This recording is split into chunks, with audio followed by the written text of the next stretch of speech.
Hey guys, I am Carrie and I wanted to come on here and talk about just something very, I think important, and I think there's just a lot of people starting to express themselves right now, or putting themselves out there in terms of homosexuality, where sexuality is for them. It's just a very powerful time right now. There's just a lot of changes happening, and I wanted to share my story, in case somebody's out there who is looking to get advice or to hear somebody else express what they went through. I wanted to show my support and be there, essentially. This video is going to be a little bit different because honestly, my advice goes two ways. It goes towards people who are just wanting to express and be who they are and come out and talk about, their sexuality, and I also want to give advice to those people who do not understand and, who don't exactly know how they feel about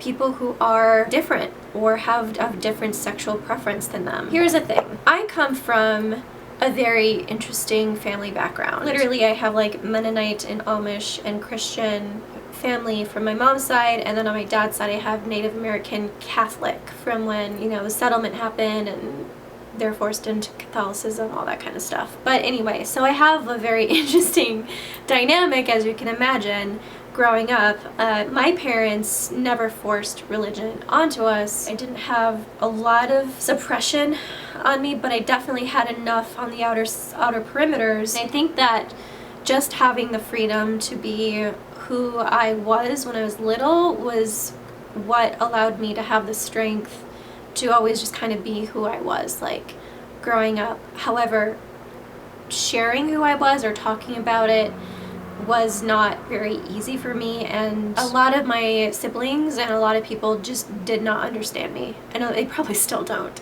They don't really understand me, they don't really know me, they don't understand where I'm coming from, and that's been hard, because of course you just want to share yourself with people you care about. You want to, especially your family, you want to be able to be close to them and to be who you are and not be judged, and that's just hard to do, especially in a society where you're kind of taught to be a certain way and this is the way it should be, and if you're not that way then you're kind of an outcast, and there's so many influences that encourage that. It could be from religion to just cultural to just whatever, but those pressures still exist to this day. However, we're at a very unique time because people are starting to really break free and not really care, and they're just coming to a place where it's hey, I need to just be myself, and I shouldn't worry, I shouldn't worry anymore about everything else or everyone else outside of me. I need to worry about myself now, and people who are doing that are coming together and supporting each other, and all this change is happening, which is great. It's great change. It supports a positive message. So who am I? I am a very free spirit person. I have always been unique. I would say that I never followed the typical norm. I always just kind of invented my own ways, still kind of do. And I've just always been that way. I've always just been my own person. Ever since I was young, I've always been attracted to both men and women, because to me, it's not about the physical part of them. I've always just fallen in love with their soul. When I look at somebody, I always see who they are deep within themselves, more than I see who they look like who they are on the outside.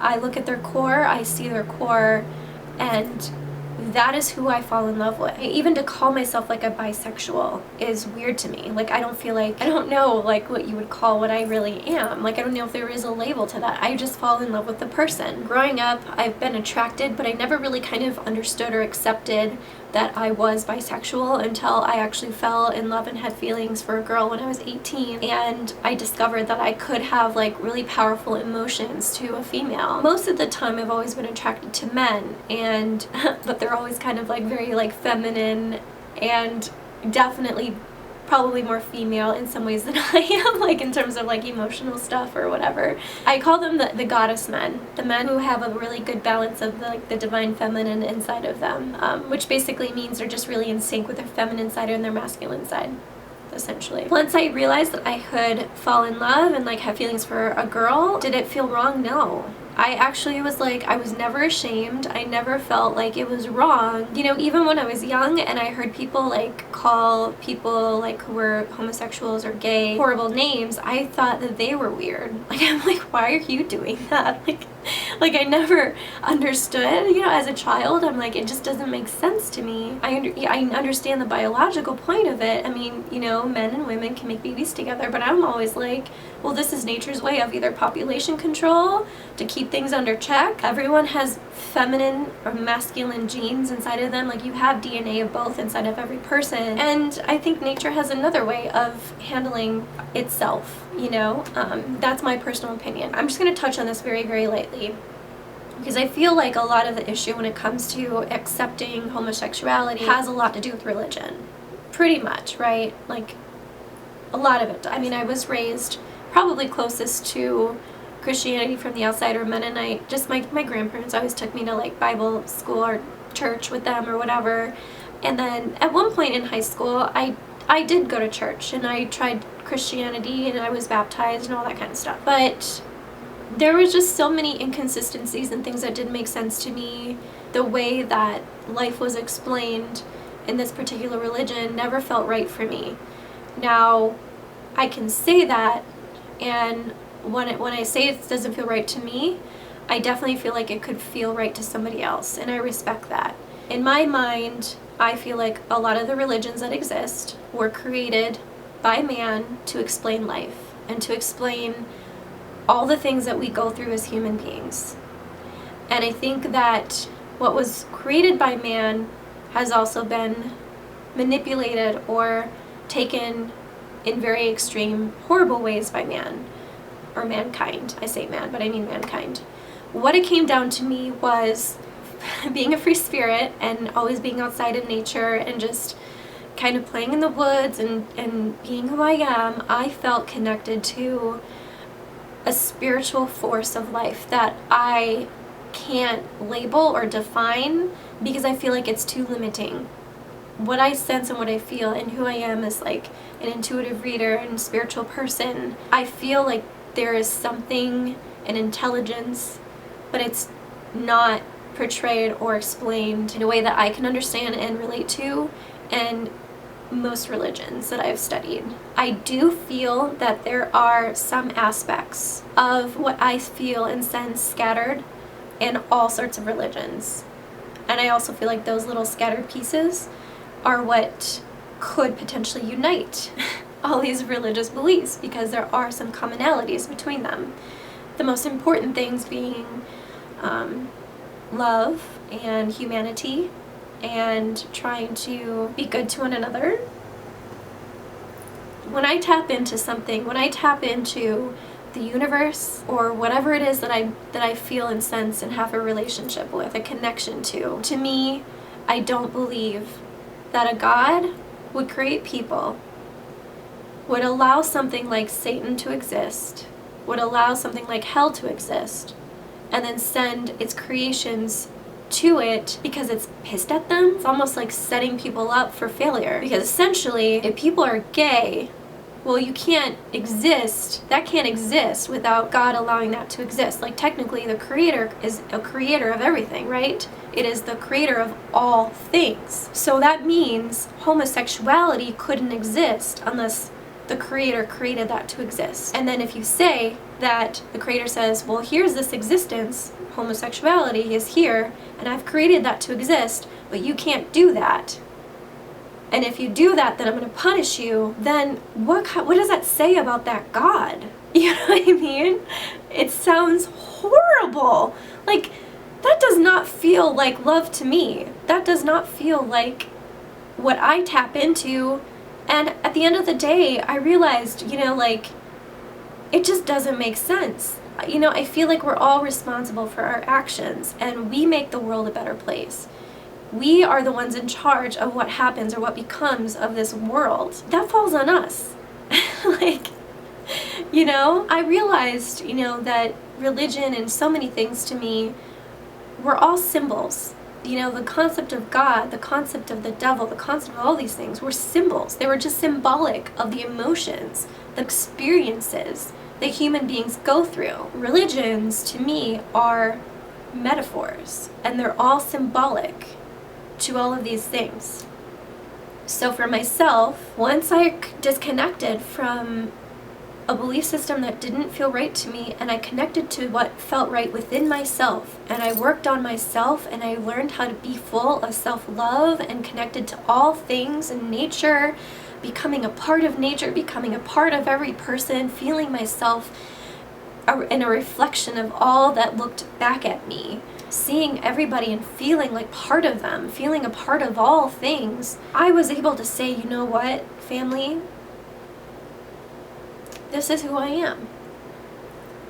And I'm not afraid to lose you, because I know that if you love me the way that I love you, we're going to meet together in some way. We're going to connect together in whatever way that we can, in whatever way that we can relate, because that's most important to us. I love that people have all these different belief systems, as long as they don't murder each other. You know, to me, it's like they're just trying to live better lives. Like, a lot of these people want to live a good life, and there's a manual and all these different interpretations of life and the human experience, you know, and there can be beautiful things within these philosophies.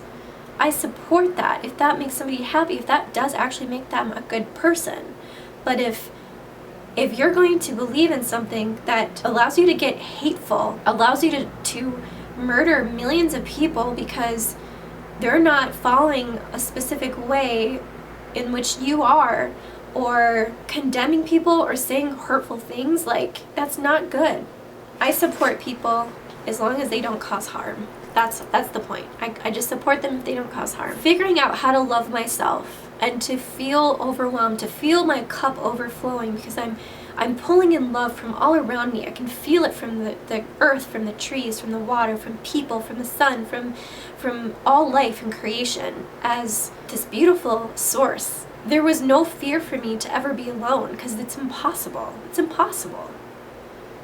And I think that that's what a lot of people are so afraid of, you know, when it comes to coming out and like expressing who they are, because of being alone, being condemned, being forced out of their, you know, relationships. It's very scary, you know? However, if you can find self-love, and if you can feel yourself and realize and know that you're not alone, it's impossible to be alone, and that you could actually also find people like family who would be like family and would support you and love you, then there's nothing wrong. Like, you are fine. You are totally fine. And that's what I did. I went to my family and I said, hey, I wrote a long list, because, you know, I had to come out not only as a bisexual, but as a spiritual person, and how I believe to them. And I said, this is who I am, and I listed all the things that I am and all the most important things that I believe in. And I said at the end, you can either accept me and respect me, and we can go forward with a deeper relationship, respecting our differences and just focusing on the love that we have for each other and building a relationship, or we disconnect right now and we move on and we just don't have a relationship. And you know what? Every single one of them wanted to have a relationship with me. And it wasn't easy at first, but our relationships are even better than they were. And also, I remember one of my sisters telling me that it was such a challenge for her because she was so confused and she didn't understand me, and it was hard. She was very conflicted. Then she just got it. Then there's something within her, just, you know, with her belief system, with her Christianity, said, you know what? I love my sister, and that's all I should be focused on. And we should enjoy each other and have a beautiful relationship and focus on these things. And we have been so close ever since. You never know what can happen. Unfortunately, for some, that's not going to happen. But you will be fine, and you will find love around you, within you. The most important place is within yourself. Now, I want to give a little bit of introspection and perspective. For those of you who want to come out or have come out and have struggles with family members who do have a religious connection to their beliefs as to why they don't agree or accept you, you have to remember and kind of realize that they believe in hell. They believe that you will suffer for your choices. They literally do believe that you will be punished because of what they believe in. So at the end of the day, attempts or distances or whatever it is, the struggle that they have is because they're afraid that you're going to be hurt, or that they'll never see you again when you pass on, or you're going to go to hell or whatever. That's where they're acting from, and they're just scared. So here's the thing. If you are one of those people, or if you know one of those people, the key is to focus on where you can relate. Also, it's not your responsibility, and I'm talking to those people who are confused or don't agree or have confliction. You don't have to ever understand it. Don't pressure yourself to understand something that's different from you. It's okay to not understand. It's okay to not believe in the same way. So right away, take that off your shoulders.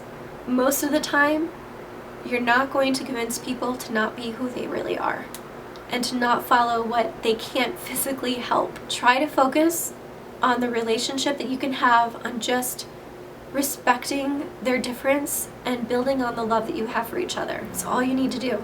You don't have to separate yourself. You don't have to do all these things. You don't have to understand. You don't have to be angry. You don't have to be whatever. I think there just needs to be more compassion and more of a focus on the most important things, on love and where you can agree, not where you can disagree, on where you can agree. And I find that that will create a much more fair, just, and peaceful environment. It will strengthen humanity, and it will bring and unite people together. So anyway, thank you guys for watching this video. Thank you for listening to a little bit of my story. I really hope that this helps in some way, or that, you know, that it makes sense, that it just whatever it's supposed to do. Like, I just want nothing but positive energy to come from this video, to I'll send out a lot of love, a lot of support, and just know that I care a lot about everyone. I care a lot about you guys. I care a lot about all the people that are finding their way through this thing called life and discovering who they are and these weird bodies that we're in, because I mean, we're spiritual beings having a human experience. At the end of the day, this is all temporary. Life is what we make of it, truly. So anyway, I love you guys. I'll talk to you later. Thank you. Bye.